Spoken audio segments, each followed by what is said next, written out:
Okay, very well. So I want to talk about this topic of good Ori versus bad Ori.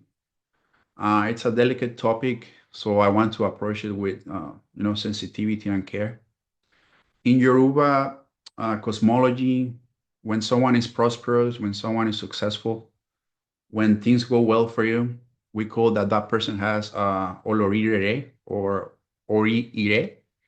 Literally means one who has a good heart, or I'm sorry, a good head.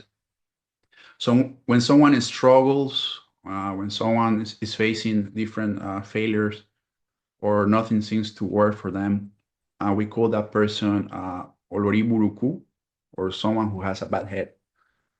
So now, you might be thinking, wait, this sounds like victim blaming, that sounds like telling someone who's struggling that it's their own fault or choosing a bad destiny, but that will be a misunderstanding of the philosophy. And let me just be very crystal clear about this.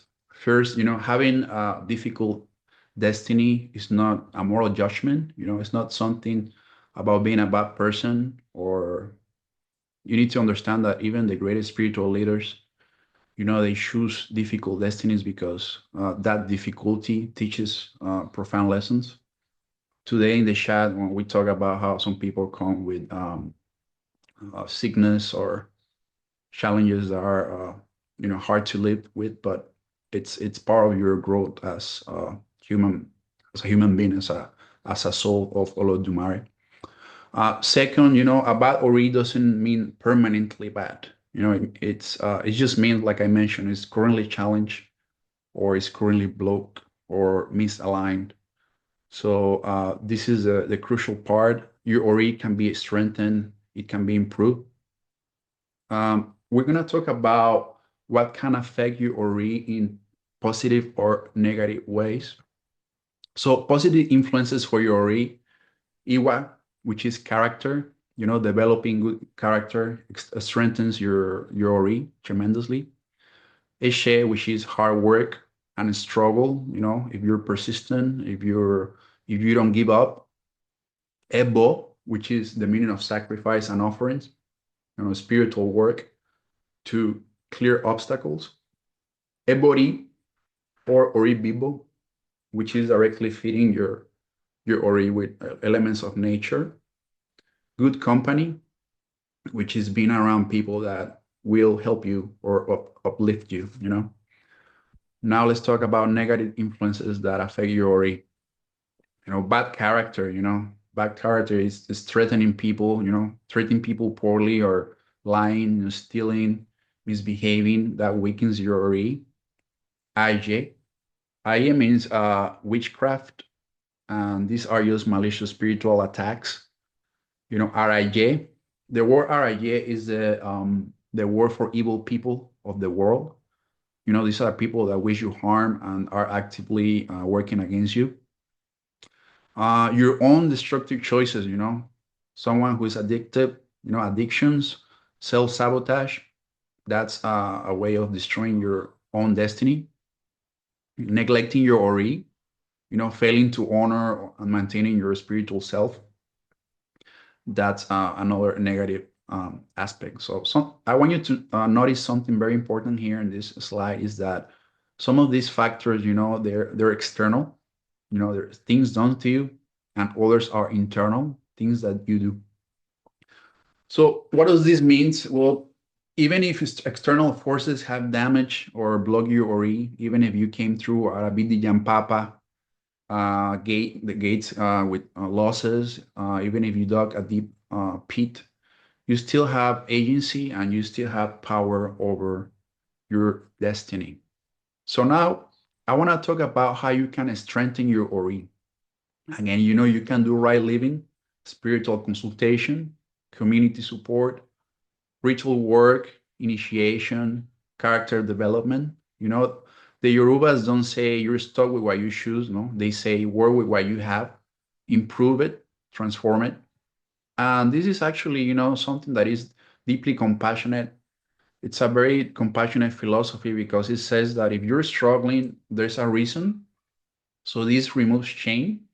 If you're struggling, there's hope. So it provides solutions. And if you're struggling, you can get help. You can encourage for guidance. And this brings us to perhaps the most important element in all of this, something that can literally change your destiny. All right, let me move to the next slide. Let's talk about Iwa Pele, the power of character. We talk about choosing your destiny in heaven. We talk about the obstacles that you face. We talk about good and bad ori. But now I want to share with you what might be the most single important teaching in all of Yoruba philosophy.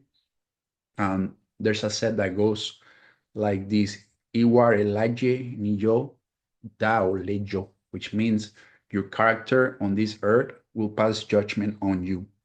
And let's sing that. Let's talk about that. Know your destiny, know your ori, not the gods, not the rumorless, but your character. And here's what makes this profound. Remember, guys, that we said that ori determines your material destiny. Whether you have wealth, success, long life, children. And this is the game changer. Having a good destiny doesn't guarantee that you achieve it. Think of it like this. Your ori, guys, gives you potential. You know, your character determines whether that potential becomes reality or not. I'm gonna give you a couple of scenarios. Scenario number one, let's say that someone with an excellent destiny has chosen wealth, love, success, long life. Everything is set up perfectly for them, but they had terrible character. They're impatient, they're rude, they're greedy, they're dishonest, they're lazy. Well, what happens? They pretty much sabotage their own blessings. They run ahead of their own ori. They alienate the very people that are meant to help them. Opportunities might come, and they will squander them through poor choices. So what are the results? Well, good destiny and bad character, failure. You know. I'm gonna give you a second scenario now. Let's say that someone comes to this world with a modest destiny, not particularly special blessings chosen, maybe even some challenges built in, but they have exceptional character. They're patient, they're kind, they're hardworking, they're honest, they're humble, they're persistent. So what happens? They maximize even every blessings that they do have. They attract help from others. They turn small opportunities into big ones. They overcome obstacles through sheer goodness and determination. So the results are average destiny plus excellent character, success, you know? And the Yorubas discovered something that Western philosophy is only now catching up to, which is the following: character is more important than circumstances, you know? The way that you behave, your moral qualities, your habits is literally more important than the situations you were born into or what happens to you. Number two, who you are is more important than what you were given. Who you are, your character, your values, your integrity, your choices, and what you were given. Your starting point in life, your family, your wealth, the education, natural talents, physical appearance, and hold on, let me just allow this person to come. Okay.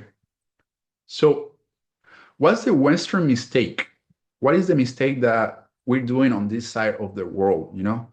And I would say that, error number one is determinism. This is the people that think that what you were given determines everything. I was born poor, so I'll always be poor. Or I didn't get a good education, so I cannot succeed. Or I have bad genes, so I'm doomed. And this is really bad because this leads to victim mentality and giving up. The second error that we're making on this side of the world, Western philosophy, is toxic positivity. And this is that the thinking that what you were given doesn't matter at all. So just think positive. You can be anything. Or ignore all obstacles. They're just in your mind. If you're struggling, you're not manifesting properly.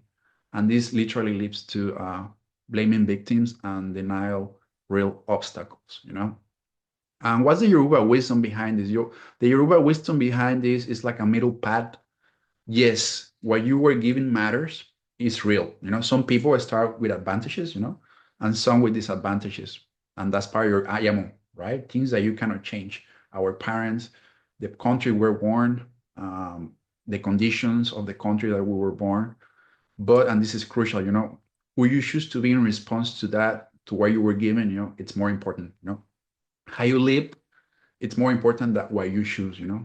So what you choose, the destiny you selected in heaven before birth, you know. Remember Ayala's story, and how you live, you know, your daily choices, your habits, your character, your development right now. So this is the most revolutionary part of this slide is that yes, we know that if you choose a bad ori or a good ori, you know that happened, you know, it cannot be changed, it's done. But and here's the game changer, the life that you're living right now can override what you choose then.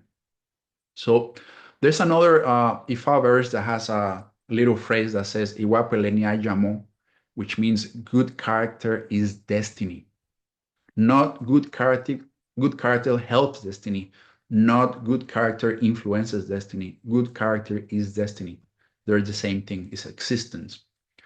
So, because what is destiny really? You know, it's not just the material things that you choose. You know, money, cars, houses, or is destiny about who you become? You know, the person you evolve into, the impact you have, the love you give and receive, the peace you experience. You know, and you know the Yorubas are saying, you know, you can have all the material blessings in the world. You know, it's okay, but if you're miserable, if you're bitter, if you know if you isolate yourself from other people because of bad character, then you have failed your destiny, you know.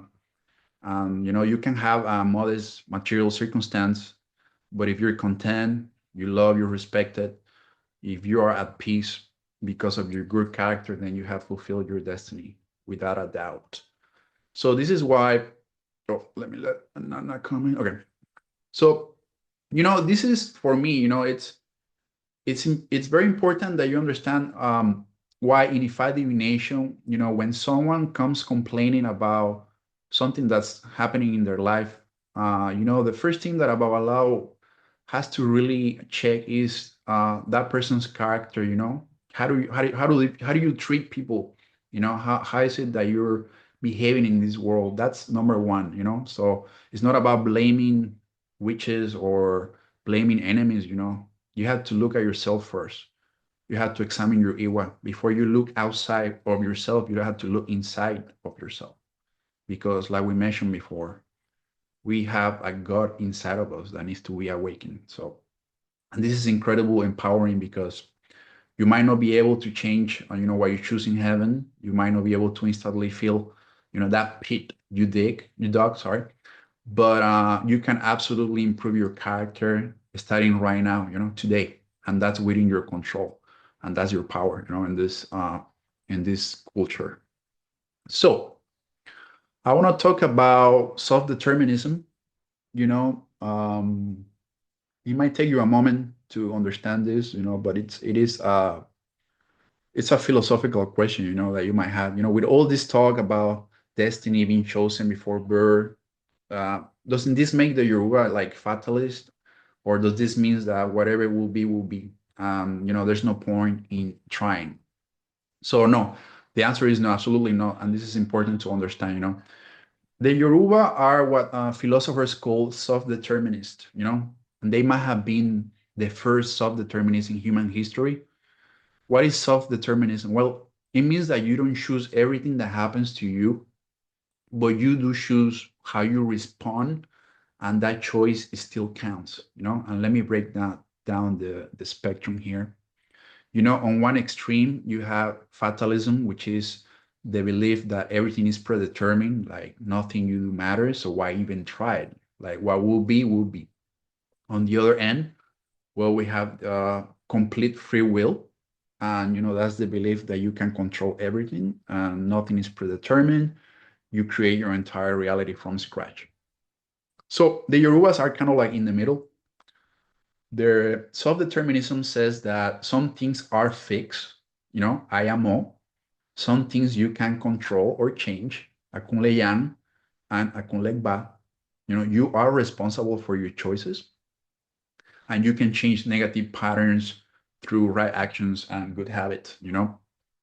So I want you to think of, let's just think about like a river. Let's say that you're on a river right now. Fatalists will say, you were dropped into this river at a certain point. The current decides everything. If you drown, you drown. If you reach shore, it wasn't you. Complete free willers will say something like, there is no current. You swim wherever you want. The river doesn't matter. And the Yoruba concept of self-determinism says if you enter the river at a specific place and time, that is ayamo. But how do you move in the water matters. You can learn how to swim, you can read the current, you can avoid the rocks, you can rest when you need, you can ask for a canoe, you can follow the elders who actually know the river before you. That's choice. And when the current becomes strong, you can do it both so that the the river's flow it's slow down or it's just easier to navigate. So this is a key distinction, like unlike fatalists, the Yoruba say, hard work matters, sacrifice changes things, character shapes outcome, consultation provides guidance, you are morally responsible for all your actions. Unlike complete freewheelers, the Yoruba say some circumstances are beyond your control. Some limits are real and must be accepted. Some timings are predetermined. And if you ignore spiritual realities, that can lead to failure. You didn't create yourself, so you need to respect what you created. And honestly, guys, for me, this is like the most mature, realistic, and empowering worldview. It says you're not powerless, but you're not omnipotent either. You're not responsible for everything, but you're not free of responsibility either. It demands both humility, accepting what you cannot change, and it involves agency because there are things that you can change. And this is like a very famous serenity prayer in Western tradition that says, grant me the serenity to accept the things I cannot change, courage to change the things that I can, and wisdom to know the difference. And this last part, wisdom to know the difference, that's why Ifa divination provides. That's why consulting your Ori reveals, because it's telling you this particular problem, you can change it through actions. But this other issue, that's IMO, you need to accept it and you have to work around it. So no, the Yorubas are not fatalists, laying down and accepting whatever comes. They're actually strategic spiritualists who understand the complexity of life and existence, and they work very intelligently within it. You know. So let's move on to the next slide right here. We're going to talk about Ebori, which is feeding your Ori. We have covered a lot of philosophy, cosmology. I want to talk about something that's practical. How do you actually work with your Ori? Regardless of, the PDF that I sent to you guys, where I'm sharing, a very simple way of doing Bibori. We have to understand the concept of what Bibori is. Ebori, I believe, I've studied this term, but I believe it comes from Ebo, which means sacrifice, and Oriwo. This means sacrifice for Ori, So Ebori literally means, feeding the head or giving worship to your Ori. I want you to think about it. Every relationship that you have in your life requires maintenance, right? You have to nurture it. You have your friends, you have your romantic relationships, you have your family bonds, and the same is true about your relationship with your Ori. Your Ori needs attention. It needs acknowledgement, it needs nourishment. And I want to talk about when should you receive Ebori, when should you do Ebori. There are many situations, but I think the most important ones for me is number one, before any major life decisions, starting a business, getting married, moving to a new place. You guys will be surprised about in how individual if I can be when doing consultation for these things. Like it can be as something as For example, one of the persons that receive Ishefa, one of the errors that this Odu has is that you cannot celebrate marriage like in a big way. You know, have to if somebody's gonna get married, it has to be a small party. You know, it cannot be something huge. So you know, that's something particular about Ifa that is very specific about certain things. Number two, you know, when facing repeated obstacles, you know, when there are problems that keep happening no matter what you do, you know, they keep appearing, you keep bumping into that problem, into that, you keep stepping into that hole, you know, that's when you should do Bibori. Number three, you know, before every spiritual initiations, and everybody that has been initiated here knows that Ori is appeased before receiving, you know, every important divinity when doing initiations are big like Itefa. You have to do that, you know. Number four, you know, when you have mental or emotional stress, people are always anxious, people that have depression, confusion, or lack of clarity. You know, you have to, you will benefit a lot from Bibori, you know.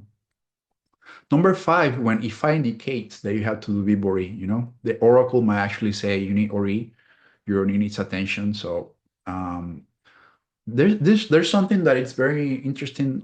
When I travel to Nigeria, and some of the inputs that I done for people, I noticed that the ori of someone can actually be fed not even with them being there. They just need to have the ori or keponri, which is that element of nature that um, let's just say activates the energy of a specific orisha. Of course, doing bibori on your own head directly, it will be way more beneficial. But I just find that that's interesting. Um, and last, you know, when you feel disconnected from yourself, you know, when you have lost sense of purpose or you're having like an identity crisis, doing Bibori, it's super important. So now the Bori can range from, you know, very simple, like the one that I send you, to some very elaborate, depending on what you need, you know. And at its most basic, you know, a Bori can be used, you know, like I send you in the document, water pour over the head while praying, you know, the kola nut placed on the crown of your head or in the front of your head. You know, you guys can add some other elements into this. You can add salt, you can add white chalk, which is called efun, you can add honey, you can add tare, you know, other elements to your bibori. And this is something that you can also do that it will make more sense once we finish the topic of ori. When you finish your Bibori, you know that you're using the Obicola. You have casted the Obicola sign, uh, and you are supposed to eat that Obi. Something that we do more complex Bibori is that when we shoot that Obi, then we shoot it with atare, which is the pepper, you know, the Inia pepper, with seven or nine. If you're a man, nine. If you're a woman, seven. And you shoe that. Then you take that, you know, shoeing, and you put some in your crown of your head. You put some in your stomach, you know, and you put some in your fingers, in your left finger. You know, the fat one. I don't remember the name now. So I will send you guys that information so that you can enrich how you're doing Bibori, you know. And you know, the most complex bibori involve animal sacrifice. You know, some of the foods that Ori likes, snails, you know, white pigeons, coconut. You know, in diaspora, coconut is used to do bibori, and there has been discussions about whether coconut, which is called agbon in Yoruba, is used in Nigeria or not. And I have done research, and definitely coconut is something that we use also in Nigeria, in Isheshe, and there are odus that justify that. So coconut is a great element for your ori. You know, it's a symbol of long life. There are symbols behind the you know, the coconut, and It's just interesting how coconut, is black outside, but it's white inside. So it's for me, it's like it's a teaching on how you cannot judge a book by its cover, And we use other animals, all sorts of animals. You ori can be used, but you have to understand that to sacrifice animal has to be dictated by Ifa Oracle, and Babalaos had to be the ones performing, or Orishas, Orisha worshippers. It's not that one day you wake up and you're like, oh, let me sacrifice a rooster to my head. No, that's not how it works. You have to be really, really careful about the topic of animal sacrifice, because even within Isheshe, you cannot sacrifice an animal out of cruelty, or just because you want to. That is count as cruelty. So one thing is when it's justified by ritual, and another thing is by desire. So be careful with that. I want to clear something about Bibori. Doing Bibori is not the same as Orisha initiation. Ebori or Bibori is strengthening your Ori, your personal spiritual consciousness. Orisha initiation, it's connecting you to an external divine force, you know. So you can receive Ebori without being initiated to an Orisha. In fact, you should receive or do Ebori before any Orisha initiation, because your Ori must be strong enough to carry that Orisha energy, you know. So it is common for the person, to eat the animals that were sacrificed to their Ori. That's not a problem, and it should be done like that. So what happens after a proper Ebori? People report, mental clarity, decisions become easier, emotional balance, less anxiety and stress, better opportunities, obstacles suddenly clearing, feeling more like yourself, increase intuition and spiritual sensitivity, better luck and timing. It's not such thing as luck, but we love that word, luck. No, I don't believe in that. But anyways, that's what people report when they do Bibori. So now I want to talk about something super important, which is Orumila. Orumila is the witness of destiny, throughout this presentation and the presentation before, I mentioned that Ifa divination, I have mentioned it several times, and I think it's time to talk about a little bit about Orumila, which is the divine intelligence behind Ifa. Orumila has many, many, many, many, many names and titles, but one of the most important ones for our discussion is called Eleri Pin. And this translates literally into the weakness of destiny, or the one who witnessed the choosing of your destiny. Remember when I told you about, souls going to choose their Ori in heaven, kneeling before Ayala Mompin and Alodumare, selecting your destiny? Well, Orumila was there. For every single soul, including yours, Orumila was the witness of what you choose in destiny. So Orumila witness which Ori you choose, what blessings you requested, your Akunle Yan, your personal choices, your Akunle Ba, your gifts, your Ayamo, your fixed conditions, everything that you promised to accomplish on earth. But here's the issue. You don't remember any of this. So on the journey from heaven to earth, every soul must cross something called Odo Igbagbe. And this is the river of forgetfulness.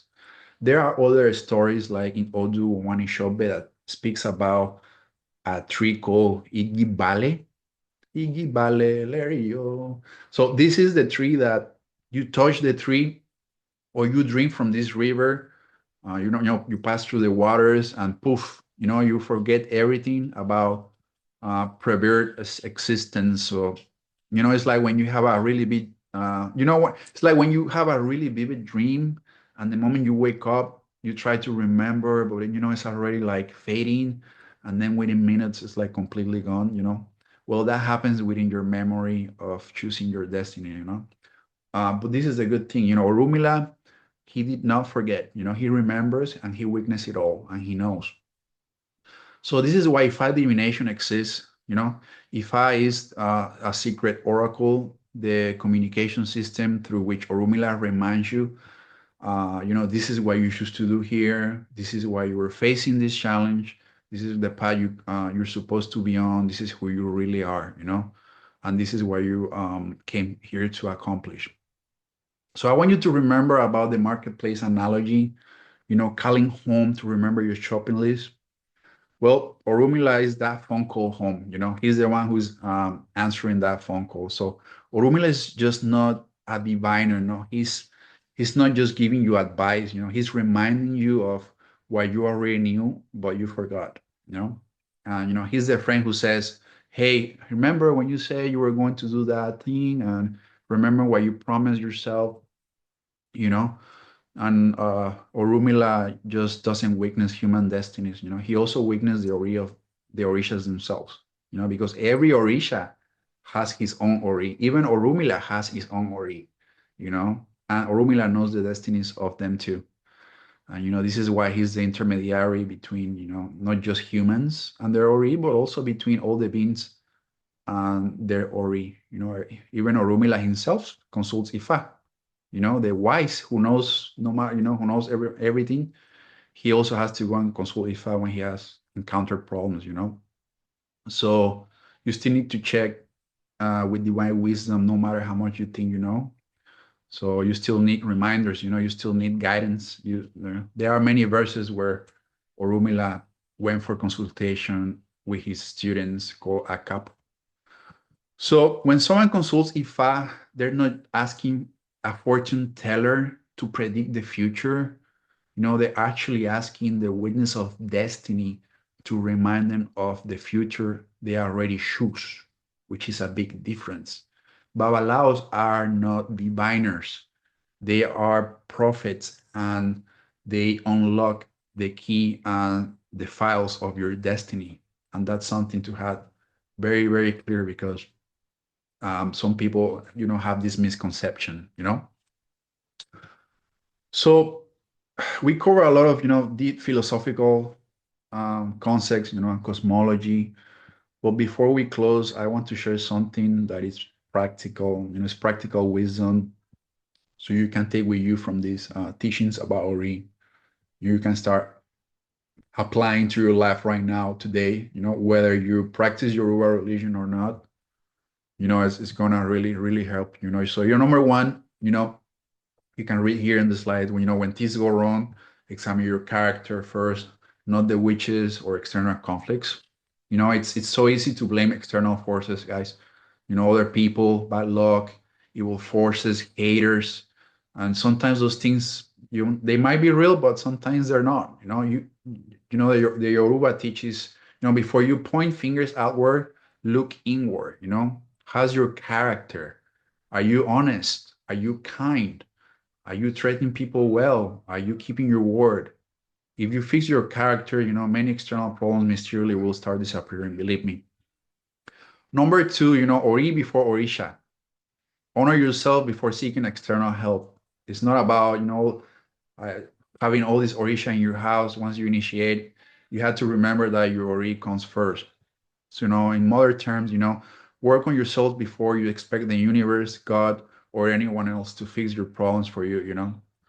You need to strengthen your own consciousness, your own spiritual core, your own sense of purpose. Then external help becomes effective. Number three, your Ori works for you even when people wish you harm. And this is incredibly comforting. It means that if people are jealous, even if they're talking about you, even if they wish you bad, evil, ill, if you're already strong, their negativity cannot penetrate you. And I think this is one of the reasons why some people they don't have to do much about witchcraft, or worrying about people doing bad things to you with witchcraft, or it really, if you have your Ori strong enough, witchcraft is gonna be something that you're gonna put in a drawer and you're gonna forget about it forever. You know. So, this is incredibly comforting, because it means that even the way that you Ori helps you, it's beyond animal sacrifice. That's kind of like what I want you to learn. Like sometimes you don't have to do this all this animal sacrifice that much. If you have your ori, you take care of your ori. If you pray to your ori, you do iwure, read prayers in the morning. If you do bibori at least, I would say once a month. It's gonna be really good. Number four, a strong ori is like a lightning rod. A sword that destroys evil sent to you. So yes, this is what pretty much what I just said. This builds on the previous point. You don't have to be paranoid about spiritual attacks. If your aura is well maintained. It's like having a strong immune system. Yes, there are germs everywhere, but your immunity is good. If your immunity is good, then you won't get sick. Number five, success requires good destiny, good character, and hard work. Notice it's not just one factor, it's kind of like a trinity. Good destiny gives you potential and it gives your ori potential. Good character ensures that you don't sabotage yourself, Iwa. And then hard work, it actualizes the potential, it keeps everything all together, And I think that these 3 points, good destiny, good character, and hard work are very important. And, these are not just ancient African proverbs, these are practical life principles that work in any culture and any period and any religion, and that's where the wisdom of Yoruba philosophy is. It's just wisdom that's universal, All right, guys. So, as we come to a close on the topic of Ori, I want to bring all this way back to you, to your personal life, your personal journey. Everything that we talk about today and in the previous presentation, the cosmology, the philosophy, the stories, the rituals, it all comes down to one simple truth. You have a divine essence, and that divine essence is called Ori, and is the most important spiritual force in your life. And this is not because the Yoruba say so. It's not because it's in Asian texts. It's because it's true. And at some level, you always knew it, right? I feel like you most of the things that I say today, you had guts that this is how it is, those moments when you have the feeling that you maybe something inside of you told you something and you ignore it and then later on you regret it. That's your ori. That's your perception trying to guide you. Those times when you feel like in the zone, when everything flows, when you're aligned, when everything is like a river flowing, that's your ori harmony. And then your times when you were confused, when you felt lost, when you don't know who you are anymore, that's this connection with your own Ori. So I want you to think of Ori as your best friend, honestly. Not only your best friend, is your oldest friend. That is your true ally, is your loyal companion, because your Ori knew everything about you before you were born. You know, it shows you to come to this journey. It has never left your side. Even when you die, it will never leave your side. It knows your deepest purpose. It wants your success more than anyone else, you know? So I want you guys to think about the relationship with your Ori. It requires attention. Don't ignore your Ori, respect yourself, honor your inner wisdom, communication, listen to your intuition, nourishment, feed your spirit, not just your body, and then acknowledgement.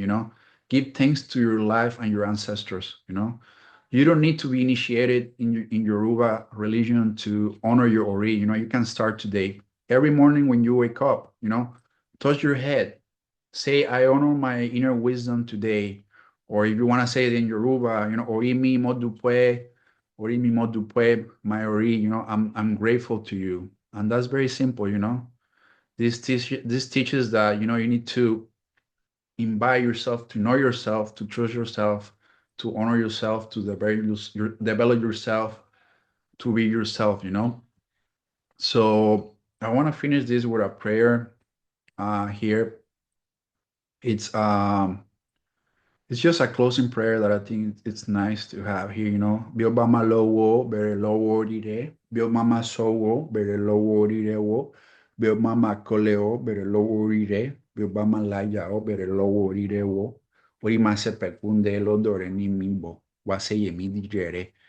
If you want money, as your head. If you want to start a business, as your head. If you want to build a house, as your head. If you want relationship, as your head. Ori, please don't close the gate. It is you I am coming to seek. Come and make my life prosperous. I show. All right, guys. So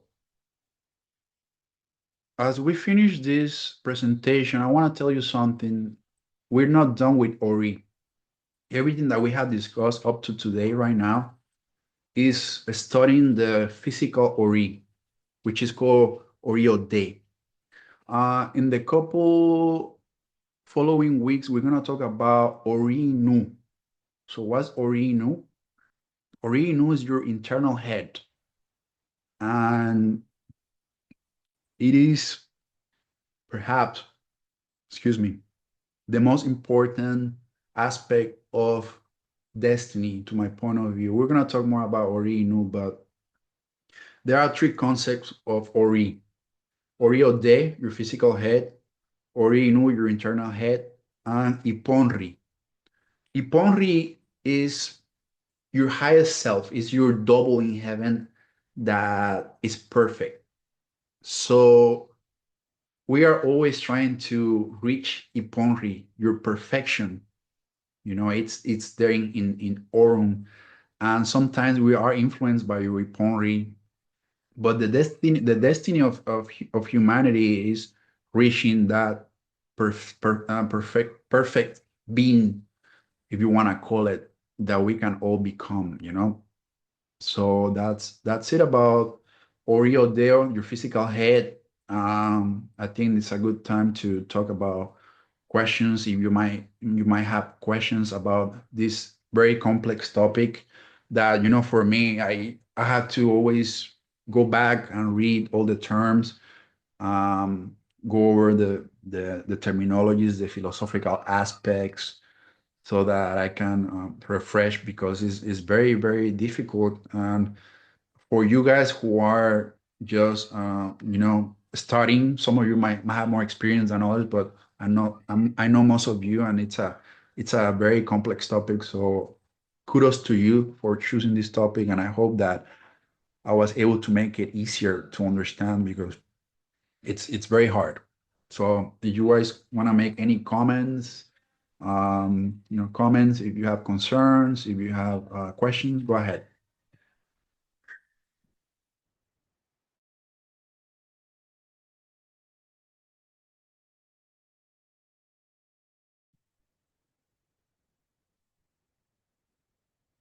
Mojuba Baba. Hello, Marcos. How you doing? Thank you. Fine. It's indeed a very difficult topic that raises, well, many thoughts, you know. And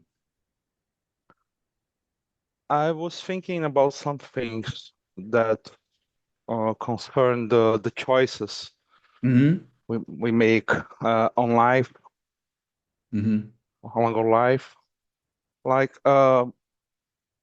those choices that we do along our lives Mm-hmm. determines the receiving of a new IMO Mm. or the in a in a in a in a future life. Okay. The choices that we choose. Um, Remember, IMO is the concept of things that cannot be changed. You know, there are choices that affect IMO without a doubt. So, like, for example, we choose when we're going to die. Some people might say, I want to die when I'm 80 years old. But if you make bad choices, start doing drugs, if you start doing dangerous things, you might actually affect your IMO and die younger. It's or if you commit suicide, you know. So there are definitely things that affect your IMO, your decisions. So that's the concept of IMO. Then you have Kunle Yang, which is you know, what you want to have in your life. You know, I want to marry, I want to have this many kids, I want to have two houses, I want to have, but now here's the question. Let's say you choose to have three kids, right? You say you want to have three kids. Now the question is with who, right? Because it's not the same to have kids with X than Y person. You know, X person might have attributes, behavior, and Y person might have attributes, behavior. So now it comes down to what type of kids are you going to have, right? Yes. So I think that's another example for Akunle Yang.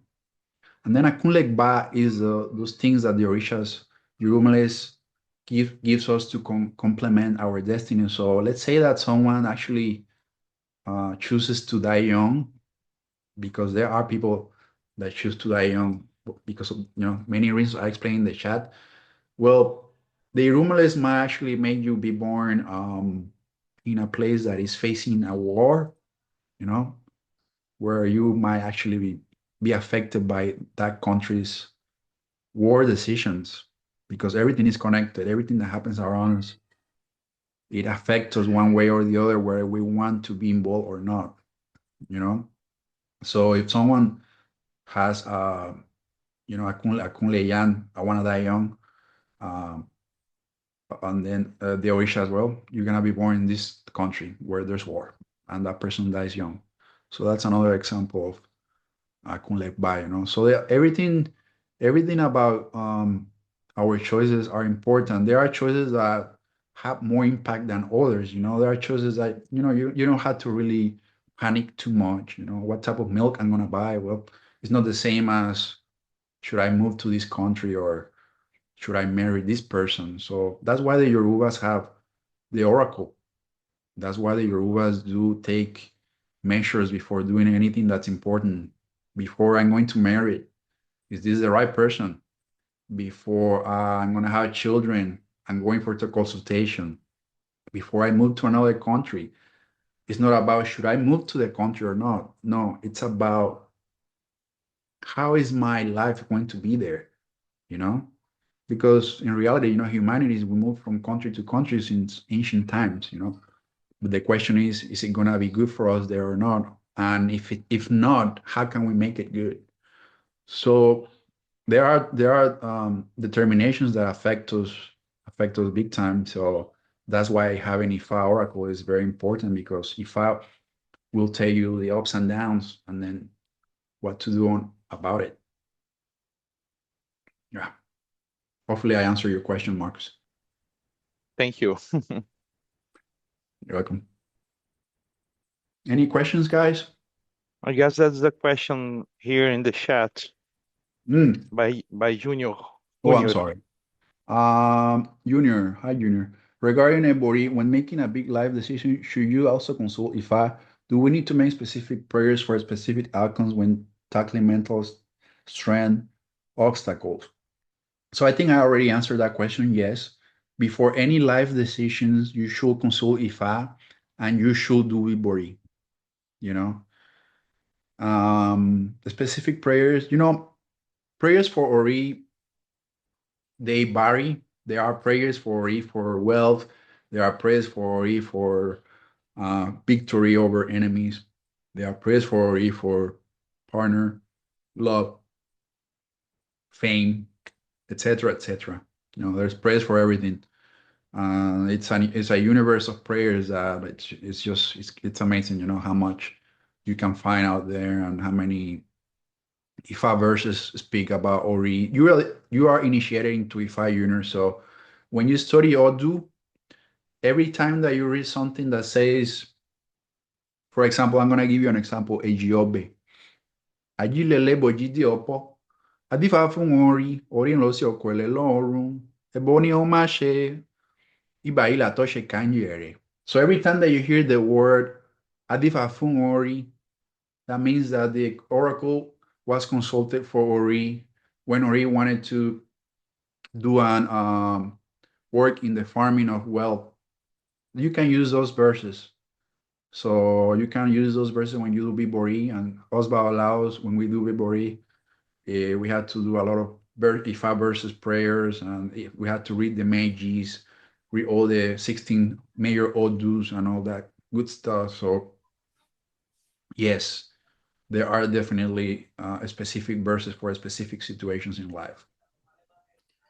Thank you, Baba. I think that sometimes I want to ask these questions because if I was coming from the outside and Mm, not knowing, I think some of these questions sometimes could help somebody else that might have thought about it or something of that nature.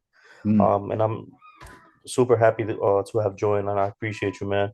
I can't wait for the next class because I've been thinking Irete Meiji like throughout the whole thing, how they help each other. But in any case, thank you. You're welcome. And I feel like when we talk about Orinu, you guys are gonna love it because um,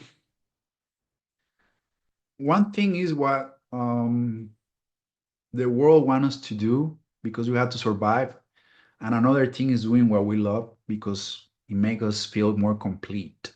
So Ori Inu talks about this topic about doing what fulfill us, not necessarily about being happy because happiness is subjective. So your happiness for you might be have $5 million in the bank account, but then once you get that $5 million, are you happy or not? You might. So it's about finding uh, completeness. You have to feel complete. So Ori Inu talks about a lot about one of the most one of the most important teachers that we have in life, which is ego. Your ego and how your ego can affect your destiny too and your Iwa. So we talk about Ori Inu in 2 weeks from now, so I have time to prepare for it. Any other questions? Baba, I have a question. so, Oh, Uh, sorry. you can raise your sorry. hand, or who talked first? I don't know. Go ahead, ladies first. Go ahead. Thank you. Uh, I have a question. So my question is, you said something about Ori and different how to appease the Ori with different like from different Odu. Do I have to go? Do I have to be like be specific with my Odu if I Mm, have a Odu, or do I can just use any verse from any mm, Ori verse from yeah. any Odu. Is that what you? Can I Yes. do that? Yes. If you're initiated into Ifa, you can use any Odu that speaks about when Ori was consulted, and then it's fine if you have verses that from your Vir Ordu that speak about Ori, which there are. Every Odu has hundreds of verses for every specific situation. It's fine, because you're learning something from your uh, guide or your map, because that's what Odu is. Then that's good. But you can learn any verse of Ifa that speak about Ori, and it'll be good. There is wisdom in every verse, and we'll talk about Odu later on, a little bit later when um, everybody has more understanding of what Ifa is and Urumila and all that. Thank you. Thank you, Baba. Mhm. All right. Any other questions? I think there was someone else who had a question. Yeah, Baba, it was me again. Sorry. Uh, should we or else are we authorized to make Ibori for us for ourselves Yes. or do we need to get an authorization from Mm, you or somebody mm. to do it? I understand. I mean the ritual, to No, no, to no. use this this So this, the this ritual of symbols and mhm. the of ritual of be Ori, in a simple way, like the PDF file that I sent you guys, you can do that to yourself. You can do that to your family. You can do that to your children. When do you require authorization from about allowing? And it's not authorization, but like sometimes you already want animal sacrifice, and that is when you go to a babalao, an odu comes that speaks about feeding your ori with specific animals, then that means that you need a babalao to do that on your ori. You can do it yourself, you need someone else to help you because that's what the oracle says, and that's the distinction that I want to make. That you can do simple bibori with obi and water, that's simple bibori, and that you don't have to be initiated. You don't need permission from anyone. You can buy the OB today, get it 3 days and do it. But when it comes to animal sacrifice, you do need help from a babalao. Now you can add certain elements to your bibori, like I mentioned. So in the PDF file that I sent, um, water and OB, but now you can add salt. You can add palm oil. You can add atare, which is guinea pepper. You can add coconut, and every specific element has its own oriki. So there's an oriki for coconut. There's an oriki for salt. There's an oriki for everything, for every element of nature. So I will probably send you guys some oriki for the elements that we use the most in the culture. Are there any herbs we can use to, well, to Can you repeat? can we use herbs, some herbs like ewe Oh, no, no. to Herbs are used mostly in when our I know, Sorry. herbs are used mostly when we do omiero and when we do a crochet fa. Mm, it's not, it's there are herbs that you can use when you shower. There are certain, preparations when we do omiero and then people shower with those herbs. But it's a different topic that, yeah, it's connected to Ori because everything is connected to Ori. But for the process of Ori Bibo, um, is more simple than what people think. It's just the element of Obi Orobo, which is bitter cola nut, water, gin, we call it tea. That's a hot hot drink, alcoholic beverage. But not too much herbs. I wouldn't do that. But thanks for the question.